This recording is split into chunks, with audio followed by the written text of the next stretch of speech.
Hey everyone, welcome to RYGR Sports. I'm Logan, And I'm Yash. and today we're going to be recapping all of the wildcard games that went on over the past couple days. I know there's still one going on right now in the Texans and the Steelers. However, we're going to be going over each of the games that have finished and let you know our thoughts and kind of how everything shaped out. The first game we're going to be going over is the Rams and the Panthers.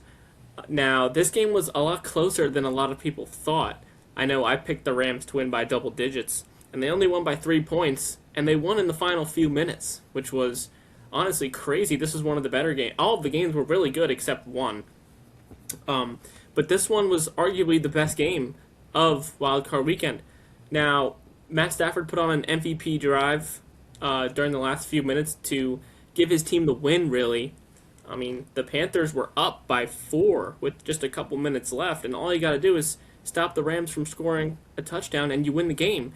And Matt Stafford leads his team down the field and finds Colby Parkinson, I believe it was, in the end zone for a touchdown. And the Rams squeaked by the Panthers. Now, you said the Panthers were going to win the game, and they almost did, which would have been a crazy prediction. But you really got to be proud of this Panthers team for what they've done this year. Bryce Young has really, made this team relevant again. And I'm really excited to see what this team does in the offseason, how they can get better, and maybe even finish with an above 500 record next year, which would be really nice to see. But overall, as the Rams move on, I think they definitely squeak. I think they win another game and get to the championship game. I don't know who they're playing. I think they're playing the Bears, right? Uh, I think they're yeah, they playing would play the Chicago. Bears. Yeah, that's going to be a really great game as well. Should be a lot of points in that one. But I think they ultimately beat the Bears and go to the conference championship game. But this one was a close one. A lot of people thought the Rams would run away with this one. Yeah, I was honestly, I mean, I was not as surprised as you, Logan, because I did pick the Panthers to win. However, this was probably one of the, in my opinion, this was honestly the best game of the wild card so far. I mean, I don't, as at the time of recording this, I don't think the Steelers and Texans game is going to be that great. No. But I really thought the Panthers were going to be able to pull it off. I mean, they were up 4 points, I believe, with like 2 or 3 minutes to go. Bryce Young, had a huge touchdown pass to get them up to I believe Coker. But Matthew Yeah, it Stafford was. made Yeah. his case for why he's the NFL MVP this season because he really drove them downfield in honestly a really tough environment. Because I mean, if you watch the game, the crowd was really into the game at that point, and it's really difficult. I mean, against the Panthers defense and how they were playing in the second half. But Matthew Stafford, I mean, he got it done. There was not enough time for Bryce Young to really get anything done. I know they weren't able to convert on a fourth down that kind of ended the game, but I mean, it was an incredible game. There was almost 800 yards of offense, which is always fun to see. Um, but yeah, aside from that, the next game that we will be talking about is a game that was almost just as good, or maybe in some cases even better, with the Bears and Packers. And I believe that game was just as crazy too. Like Right. Yeah. Crazy. unbelievable watching Jordan Love and Caleb Williams duel it out. I do feel like the Packers kind of sold there in the second half. To the Bears' credit, they were never really, as a team, they never believed they were really out of the game, and that's kind of what led them to winning the game. I mean, being down 18 points at home in a playoff game in those conditions, I mean, it's rough. It's really demoralizing. But credits to Chicago, they really stayed tough. Williams with 360 yards, 2 touchdowns, 2 interceptions. Love with 320 yards and 4 touchdowns. Great game, but the play of the game, in my opinion, was the fourth down conversion that Williams made, rolling to the left. It was an unbelievable throw, and I feel like that flipped the whole game over. Yeah. If you go back to our predictions for this game, both of us thought that this game would be very low scoring, and it turns out there was 58 total points in the game. So both quarterbacks had great games, and it was the complete opposite of what we thought. Both of us knew the game was going to be close, but the amount of offense in this game was very surprising. Jordan Love had an outstanding game. Better first half than second half. However, 323 yards, 4 touchdowns, and no turnovers is always going to be a great game. But Packers were up 21-3 at halftime, and they were up 21-6 going into the fourth quarter. And then they completely just blow up on the defensive end. They allow 25 points in the fourth quarter and ultimately choke this game away. A lot of people think Matt LaFleur's job is in jeopardy after this game, but I just saw a post today that they're looking to extend him as the coach of this team, which I honestly don't think is a bad move. He's proven he can, lead this team to some pretty successful seasons, so I don't think his job is going anywhere. But man, Caleb Williams finds a way to get this game done. And I said in our previous episode going over the NFC playoffs that if Caleb Williams found a way to get this game done, then I would arguably put him in the top 10 of quarterbacks in the NFL. I mean, he threw for 360 yards and 2 scores, which is a great game in the playoffs. I know he had 2 interceptions, but besides that, this is a crazy good win from Chicago, and they have nothing but momentum going into their next game, which is going to be a lot tougher against the Rams. But I think that's another outstanding game on paper. And, if the Bears find a way to win that one, this is going to be a hell of a story. I mean, I thought, honestly, a big thing when we were talking about Matt LaFleur was I don't think this was entirely his fault. Yeah, they did let off the gas a little bit, which kind of cost them the game really. But I feel like it's on the kicker too, because he missed, I believe, 2 field goals and an extra point. That you're putting 7 points, like that's basically free in a way. And I mean, they only lost by 4. Even if he made that 1 extra point, they were at the 30-yard line. They could have kicked the field goal at the end of the game. They didn't have to go for a Hail Mary. So, yeah, I get it. It's obviously hard. I couldn't do it, right? Kicking a field goal is not easy. I mean, it was windy, it was cold. You have all that pressure, but you can't miss 2 field goals and an extra point in a game. You just can't do absolutely. it. You're not Especially in a playoff game. Yeah, but kudos to the Bears. I mean, they got a tough game. I believe they're at home against LA. I think it's tough for anybody to go to Chicago right now and go play them. But on to the next game, we have another great game, the Bills and Jaguars. The Bills just barely won that game, 27-24, with a late interception on Trevor Lawrence by White on the Bills. Made a great defensive play.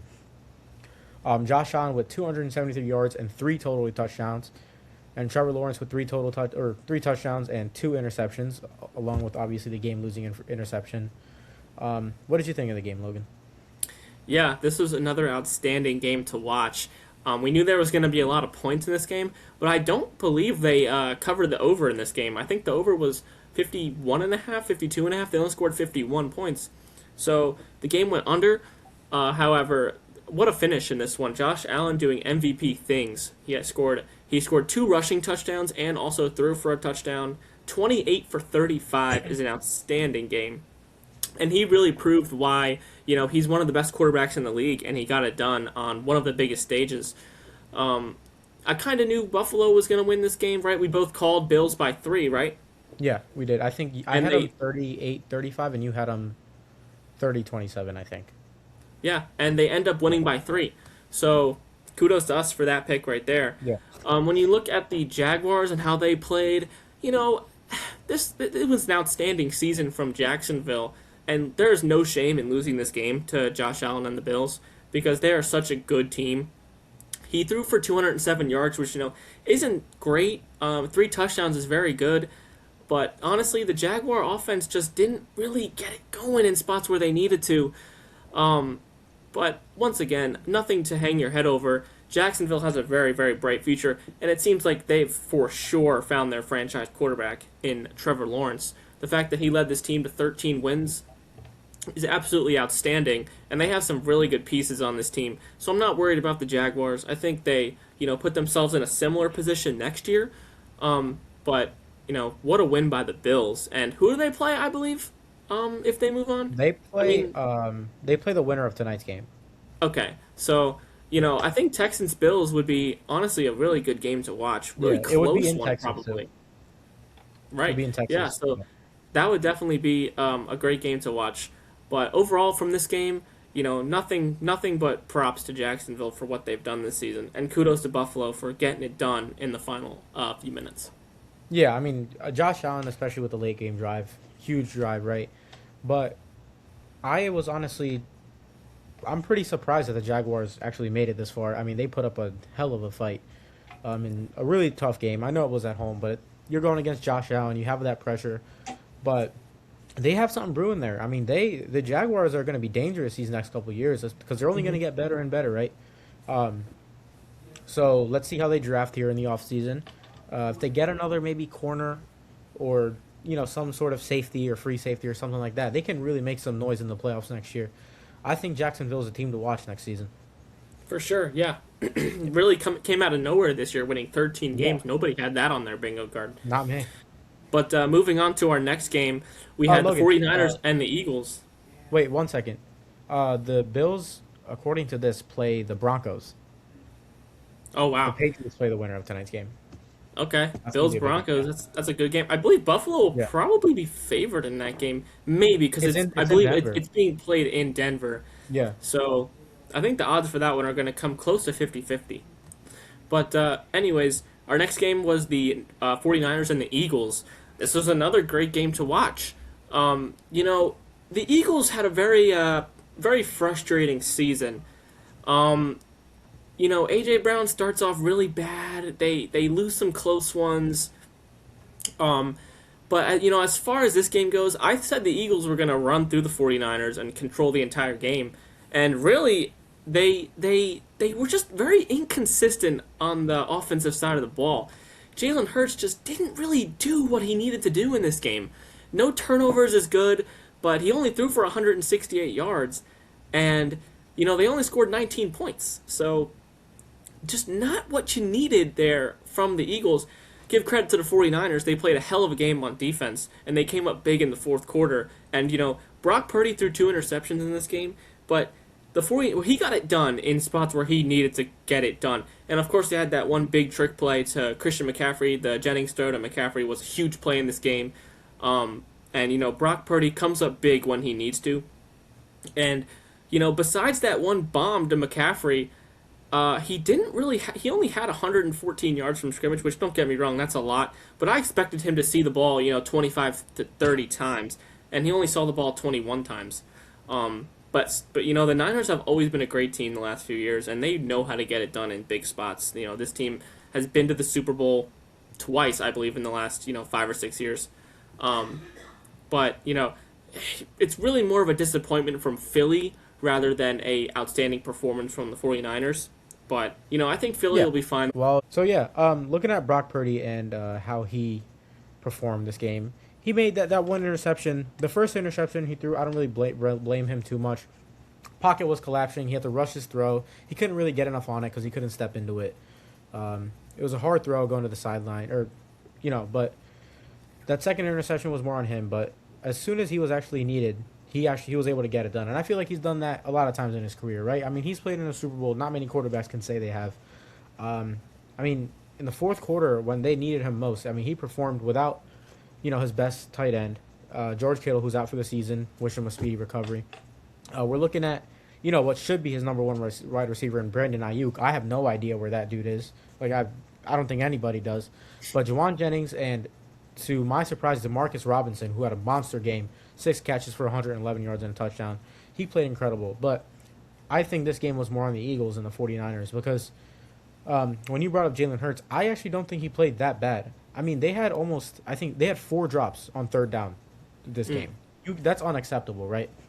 3 of them by A.J. Brown. right. And I think that's one of the most important things that a lot of people should learn. In certain situations, you should just really keep your mouth shut because you don't know when it'll kind of come back and just hit you. The entire season, all he did was complain about not getting the ball. And this was his one opportunity to prove himself in a big game, the biggest game of the season so far. And, it got back to him. And he got the ball. Don't get me wrong. They tried to force feed him early.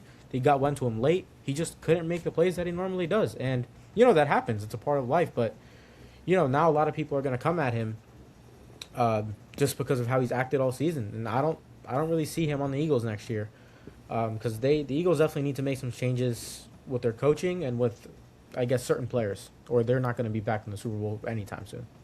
Yeah, When you mentioned the drops, really this game falls on A.J. Brown, I believe. He had 7 targets, which is not a small amount of targets. He was Hurts was looking for him on a lot of the drives, but 3 for 25, 3 catches for 25 yards in a playoff game, it's just not going to get it done. So Philly needs to make some changes this offseason if they want to get back to where they are expected to be. But yes, really disappointing game from Philly, and a lot of those fans are left that stadium feeling very, very down and disappointed. But moving on to the final game, we have the Chargers and the Patriots. Now, I picked the Chargers to go into New England and upset Drake May and the Patriots.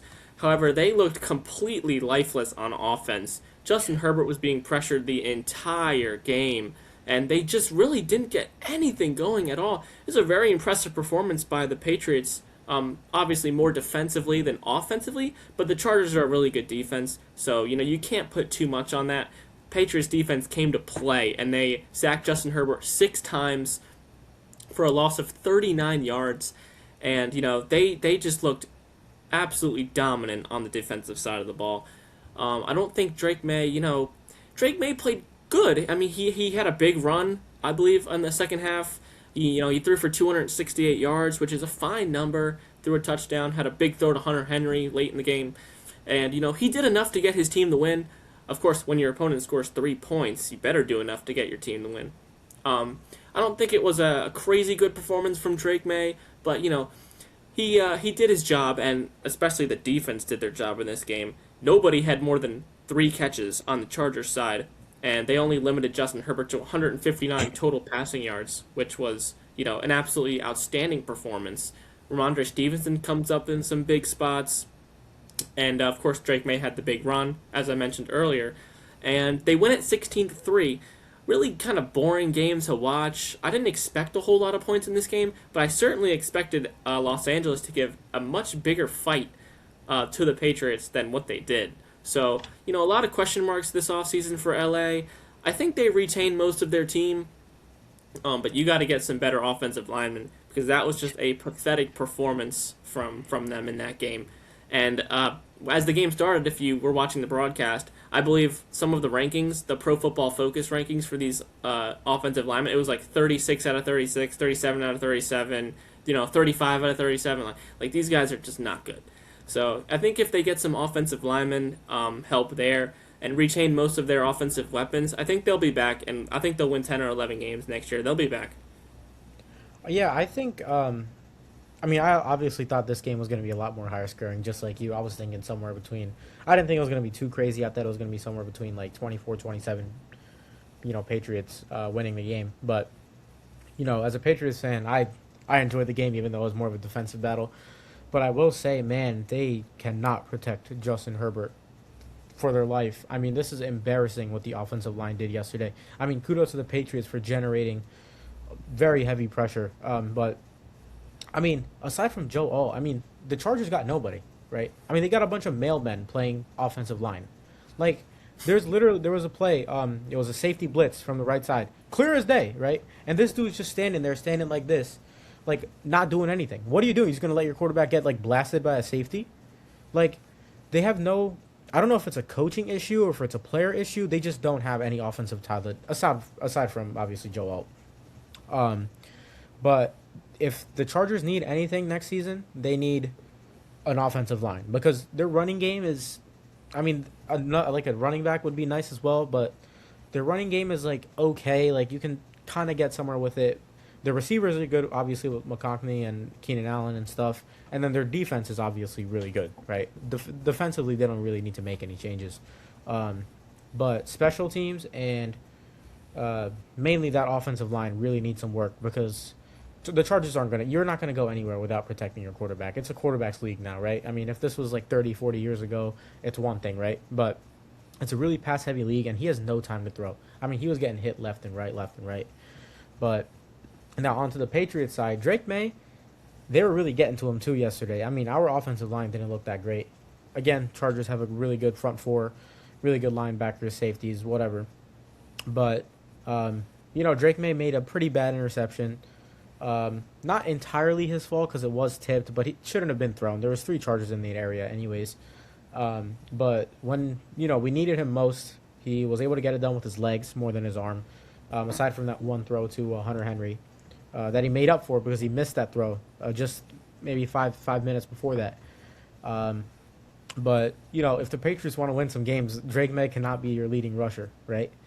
Yeah. So, they got a big matchup against most likely Houston because they are up right now 7-6 on the Steelers. But I do believe that if the Patriots are kind of able to clean up that protection issue, which I think they will, we've been a pretty decent O line, not anything great, but they've been decent. Um, Obviously Houston's a much better defensive team than the Chargers, so if the Patriots can't fix anything, we're not going to win. But kudos to the Patriots; they got it done when they needed to, and yeah. All right, guys. Well, that was our recap of all 5 wild card games that happened. We're gonna start posting 2 or 3 times a week now, so you should expect more from our channel. Also, go check out our TikTok and our Instagram page too. We'll put those links down in the description so you guys can go like and subscribe and do all that fun stuff. But until next time, thanks for watching. Leave a comment down below, and we'll see you guys in the next video. Peace.